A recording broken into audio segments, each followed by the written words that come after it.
Hello guys, welcome to TYJ world. आज हम यहाँ पे 15 डिफरेंट मोबाइल्स के बीच में extreme level PUBG battery drain test perform कर रहे हैं। इसके साथ साथ हम यहाँ पे इन 15 डिवाइसों का आपको बिहेवियर भी बताएंगे, हीट मेजर करते हुए भी चलेंगे कि ये PUBG गेम प्ले के ड्यूरेशन में नॉर्मल रूम टेम्परेचर में कितना हीट हो जाते हैं और किस डिवाइस में आपको कितना लैग देखने को मिलेगा, किसमें आपको मल्टी टच या टच का इशू देखने को मिल जाएगा। तो Poco M2 Pro finally launch हो चुका है। प्राइस के साथ स्पेसिफिकेशन लगभग Redmi Note 9 Pro के जैसे हैं, यानी Redmi Note 9 Pro में अगर आपको फास्ट चार्जिंग दे देते हैं 33 वाट की, तब वो M2 Pro बन जाता है। सेम डिस्प्ले है, सेम पंच होल डिस्प्ले है, सेम कैमरा सेटअप है, सेम हार्डवेयर है, यानी कोई डिफरेंस नहीं है। तो M2 Pro के टेस्ट आपको बहुत ही जल्द चैनल में देखने को मिलेंगे। हम रिव्यू यूनिट पे रिव्यू नहीं करते हैं, परचेस करते हैं। जैसे कि आप सेल पे परचेस करते हैं, हम भी परचेस करके ही रिव्यू करते हैं।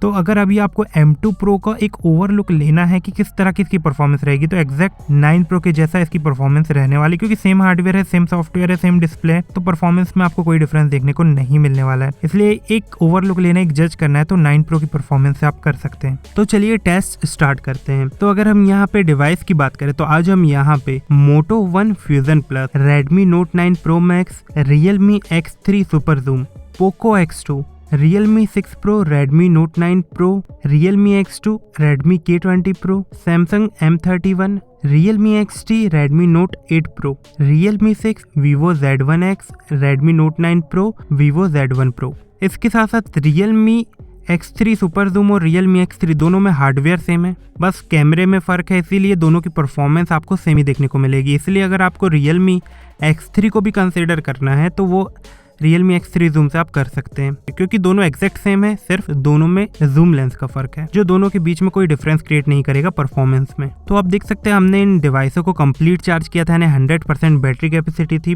सभी को अरेंज किया। इसके साथ साथ यहाँ पे हमने ब्राइटनेस लेवल फुल करके, ऑटोमेटिक ब्राइटनेस ऑफ करके, और यहाँ पे 120 हर्ट्ज का डिस्प्ले आपको Poco X2, Realme X3 या X3 सुपर जूम और 90 हर्ट्ज का Realme 6 और Realme 6 Pro में मिल रहा है। तो सभी को हमने 60 हर्ट्ज किया, उसके बाद गेम प्ले कर रहे हैं। वैसे तो PUBG 60 हर्ट्ज से ज़्यादा सपोर्ट करता ही नहीं है, इसीलिए ये सेटिंग करने से कोई फ़ायदा नहीं होता, लेकिन तो भी हमने सभी को 60 हर्ट्ज पे रखा है, उसके बाद गेम प्ले किया है। तो अगर हम यहाँ पे गेम प्ले की बात करें तो हमने गेम स्टार्ट किया, और सबसे पहले अगर हम आपको यहाँ पे सारे डिवाइसों की ग्राफिक सेटिंग्स चेक करा दें तो आप देख सकते हैं स्मूथ के साथ एक्सट्रीम का ऑप्शन आपको Realme X3 super zoom, Redmi K20 Pro, Redmi Note 8 Pro, Realme 6 और Samsung Galaxy M31, यानी इनमें आपको ग्राफिक्स स्मूथ के साथ एक्सट्रीम देखने को मिल जाते हैं। और सेम अगर स्मूथ के साथ अल्ट्रा की बात करें तो स्मूथ के साथ अल्ट्रा बचे हुए डिवाइसों में आपको देखने को मिल जाएगा। और हायर ग्राफिक सेटिंग्स की बात करें तो HDR के साथ एक्सट्रीम आपको Realme X3 या X3 super zoom, Redmi K20 Pro इन दोनों में ही मिल जाता है। जबकि Samsung M31, Redmi Note 8 Pro, Realme 6 इनमें आपको HDR के साथ अल्ट्रा का ही ऑप्शन मिलता है, और बचे हुए सारे डिवाइसों में आपका HD हाई का मैक्सिमम ऑप्शन मिलता है। तो यहाँ पे हमने सभी डिवाइसों की ग्राफिक सेटिंग्स को सेम करा, स्मूथ के साथ अल्ट्रा, और फिर गेम प्ले कर रहे हैं। यानी कि जिस ग्राफिक सेटिंग्स में आप गेम प्ले करते हैं, हायर फ्रेम रेट वाली सेटिंग्स में, हम उसी सेटिंग को रख के गेम प्ले कर रहे हैं, और आपको ये बताएंगे कि इनका बैटरी बैकअप और बिहेवियर और टेम्परेचर किस तरह का रहने वाला है। लगभग 10 मिनट का ही टाइम हुआ था, ज्यादा टाइम नहीं हुआ था गेम प्ले करते हुए। अगर हम यहाँ इनिशियल स्टेज का टेम्परेचर आपको बता दें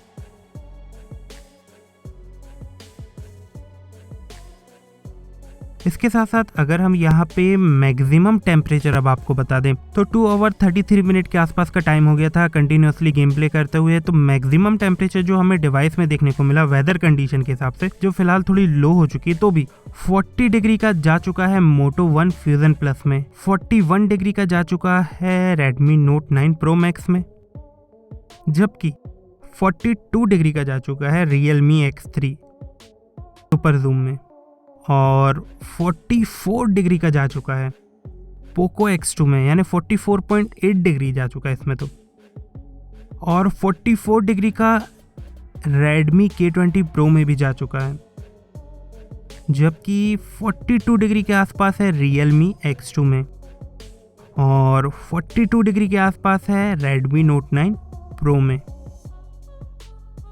और 42 डिग्री के ही आसपास है Realme 6 Pro में, और 44 डिग्री का जा चुका है Realme 6 में।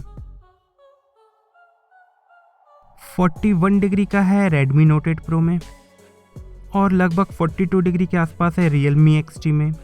40 डिग्री के आसपास है Samsung M31 में। 42 डिग्री के आसपास है Vivo के Z1 Pro में। 44 डिग्री है Redmi Note 7 Pro में, और 42 डिग्री के आसपास है Vivo का Z1X। तो यहाँ पे सबसे ज़्यादा टेम्परेचर हमें Poco X2, Redmi K20 Pro, Realme 6 और Redmi Note 7 Pro इन चारों डिवाइसों में जाता हुआ नजर आया। बाकी बचे हुए डिवाइसों में टेम्परेचर 40, 41, 42 के आसपास वेरी कर रहा था। वैसे देखा जाए तो 1 से 2 डिग्री का ही डिफरेंस है, लेकिन यहाँ पे जो हीट का डिफरेंस आया वो कुछ इसी तरह का था, जिसमें Poco X2 ज़्यादा हीट हो रहा था, Realme 6 हो रहा था, Redmi K20 Pro हो रहा था और Redmi Note 7 Pro हो रहा था। तो ये तो बात होगी टेम्परेचर की, जो अभी वेदर कंडीशन चल रही है उसके हिसाब से कुछ इतना ही टेम्परेचर हमें डिवाइसों में जाता हुआ नजर आया। तो किसी भी डिवाइस का अगर टेम्परेचर हायर जाता है तो डेफिनेटली उसका बैटरी ड्रेन अनयूजुअल हो जाता है, यानी जो मोबाइल जितना गर्म होगा उसका बैटरी ड्रेन उतना फास्ट होगा।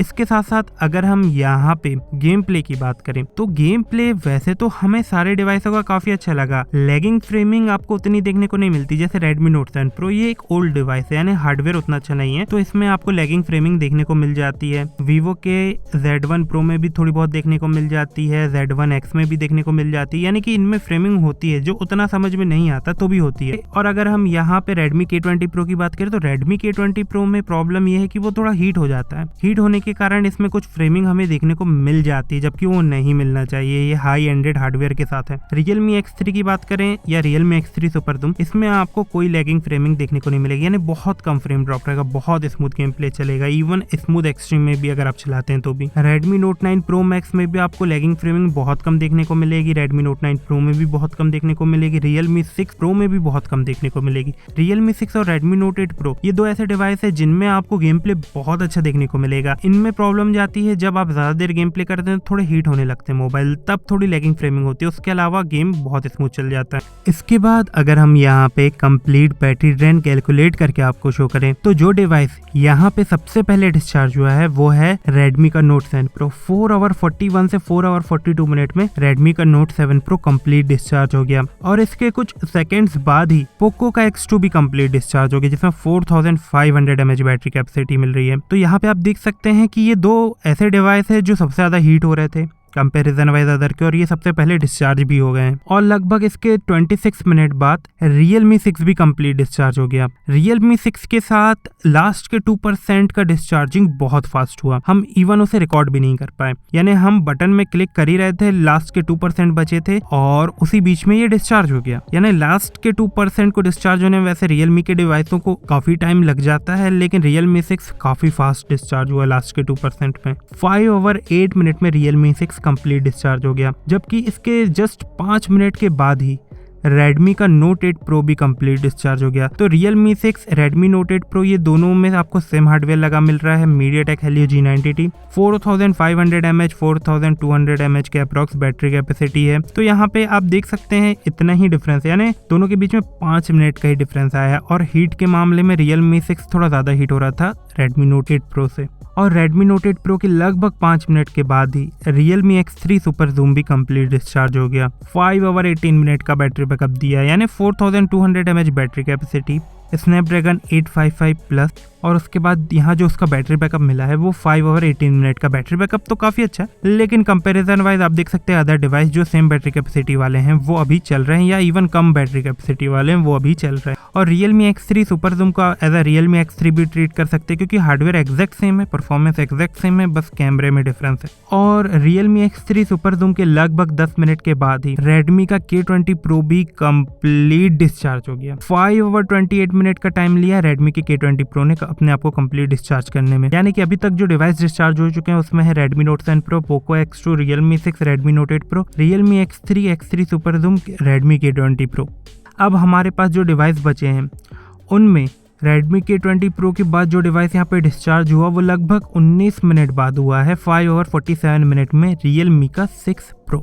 Realme का 6 Pro वैसे तो कुछ इसी तरह का बैटरी बैकअप देता है, जो काफी डिसेंट बैटरी बैकअप है हार्डवेयर के हिसाब से, और यहाँ पे कुछ इसी तरह का बैटरी बैकअप Realme 6 Pro में हमें मिलता हुआ नजर आया। और Realme 6 Pro के लगभग 23 मिनट के बाद ही Realme XT डिस्चार्ज हो गया। 6 आवर 10 मिनट में Realme XT कंप्लीट डिस्चार्ज हो गया। और Realme XT के लगभग 14 मिनट के बाद 6 आवर 24 मिनट में Vivo का Z1 Pro भी कंप्लीट डिस्चार्ज हो गया। Realme XT में आपको सुपर AMOLED डिस्प्ले के साथ 4000 mAh की बैटरी कैपेसिटी मिल रही है, जबकि Vivo Z1 Pro में आपको LCD पैनल के साथ 5000 mAh की बैटरी कैपेसिटी है। यानी 1000 mAh का बैटरी कैपेसिटी का डिफरेंस है, उसके साथ यहाँ पे जो डिफरेंस है वो 14 मिनट का ही आया है। और ऐसा होता भी है कि Realme XT और Vivo Z1 Pro दोनों के बीच में बहुत कांटे की टक्कर चलती है, स्टार्टिंग से ही चल रहा है। कभी Z1 Pro जीतता है, कभी Realme XT जीतता है, और इस बार Z1 Pro 14 मिनट की लीड के साथ Realme XT को हराता हुआ नजर आया।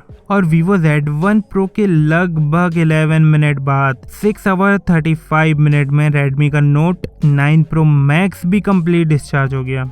यानी कि Redmi Note 9 Pro Max जिसमें आपको 5000 mAh बैटरी कैपेसिटी मिल रही, कंप्लीट डिस्चार्ज हो गया। और Redmi के Note 9 Pro Max के लगभग 6 मिनट के बाद ही Redmi का Note 9 Pro भी कंप्लीट डिस्चार्ज हो गया 6 आवर 41 मिनट में, क्योंकि दोनों में ही सेम हार्डवेयर आपको लगे मिल रहे हैं, इसलिए बैटरी बैकअप में कोई मेजर डिफरेंस नहीं देखने को मिलेगा। जैसे Realme X3 और X3 सुपर जूम में है, सेम Redmi Note 9 Pro और Note 9 Pro Max में दोनों की परफॉर्मेंस लगभग हर एक फील्ड में सेम होगी, कैमरे को छोड़ के। और इसके बाद हमारे पास जो फाइनल 4 मोबाइल्स बचे हैं वो है Vivo का Z1X, Realme X2, Moto One Fusion Plus और Samsung का M31। तो हमने यहाँ पे टेस्ट को फिर से 2 कैटेगरी में डिवाइड किया, एक 6000 mAh बैटरी कैपेसिटी वाला है और बाकी बचे हुए डिवाइसों को हमने अलग कैटेगरी में रखा है। तो Redmi Note 9 Pro के बाद जो डिवाइस यहाँ पे डिस्चार्ज हुआ है वो है Vivo का Z1X। 6 आवर 44 मिनट का बैटरी बैकअप दिया है Vivo के Z1X ने। और Vivo का Z1X का बैटरी बैकअप हमने स्टार्टिंग से ही देखा है कि काफी अच्छा मिलता है PUBG बैटरी ट्रेंड में, और अभी तक ये टॉप 3 या टॉप 4 में रहता ही रहता है। वैसे तो 3 मिनट का ही डिफरेंस है Redmi Note 9 Pro से, लेकिन उसके बाद भी यहाँ पे काफी अच्छा बैटरी बैकअप देता हुआ नजर आ रहा है Vivo का Z1X। इसके बाद हमारे पास फाइनल 3 मोबाइल बचे, Realme X2, Moto One Fusion Plus और M31। और लगभग Vivo Z1X के 5 मिनट के बाद ही Realme X2 भी कंप्लीट डिस्चार्ज हो गया। 6 आवर 49 मिनट में Realme X2 कंप्लीट डिस्चार्ज हो गया। और हमारे पास बचे अब final 2 mobile, Moto One Fusion Plus और Samsung का M31। और Realme X2 के लगभग 15 मिनट के बाद ही Moto One Fusion Plus भी डिस्चार्ज हो गया। और Moto One Fusion Plus के लगभग 3 आवर 6 मिनट बाद Samsung का M31 डिस्चार्ज हुआ। तो अगर हम यहाँ पे हमारे फाइनल रिजल्ट की बात करें तो 6000 mAh बैटरी कैपेसिटी में Samsung Galaxy M31 अलग ही लीड पर था। यानी कि 6000 mAh बैटरी कैपेसिटी के साथ सुपर AMOLED का कॉम्बिनेशन एक डेडली है बैटरी बैकअप के मामले में, और PUBG भी काफी स्मूथ चल जाता है, इतनी ज्यादा लैगिंग फ्रेमिंग नहीं होती। लेकिन अगर 5000 mAh बैटरी कैपेसिटी वाले सेगमेंट की मोबाइल की बात करें तो यहाँ पे जो विनर है वो Moto का One Fusion Plus है। Moto One Fusion Plus में आपको 5000 mAh बैटरी कैपेसिटी मिल रही है। PUBG उतनी अच्छी तरह ऑप्टिमाइज नहीं है, लेकिन गेम प्ले काफी अच्छा देखने को मिल जाता है। और अगर हम यहाँ पे Realme X2 की बात करें तो Realme X2 में 4000 mAh बैटरी कैपेसिटी होने के बाद भी इसका बैटरी बैकअप बहुत ज्यादा अच्छा है। यानी कि Moto One Fusion Plus के कंपैरिजन में हमारे हिसाब से Realme X2 ज्यादा अच्छा परफॉर्म करता हुआ नजर आया। इसके साथ साथ Redmi का Note 9 Pro, Note 9 Pro Max, Vivo का Z1X ने भी काफी अच्छा परफॉर्म किया। और Redmi के Note 9 Pro या Note 9 Pro Max के जैसी परफॉर्मेंस आपको Poco के M2 Pro में भी देखने को मिलेगी, जिसका टेस्ट हम आगे बहुत ही जल्द करने वाले हैं। तो गाइस यहाँ पे कुछ इसी तरह का रिजल्ट था। अब आप कमेंट करके ये बताइए कि आपको ओवरऑल किसकी परफॉर्मेंस अच्छी लगी, और अगर आपको वीडियो अच्छा लगा तो जरूर लाइक कीजिए, शेयर कीजिए, सब्सक्राइब कीजिए। And thank you for watching TYJ world.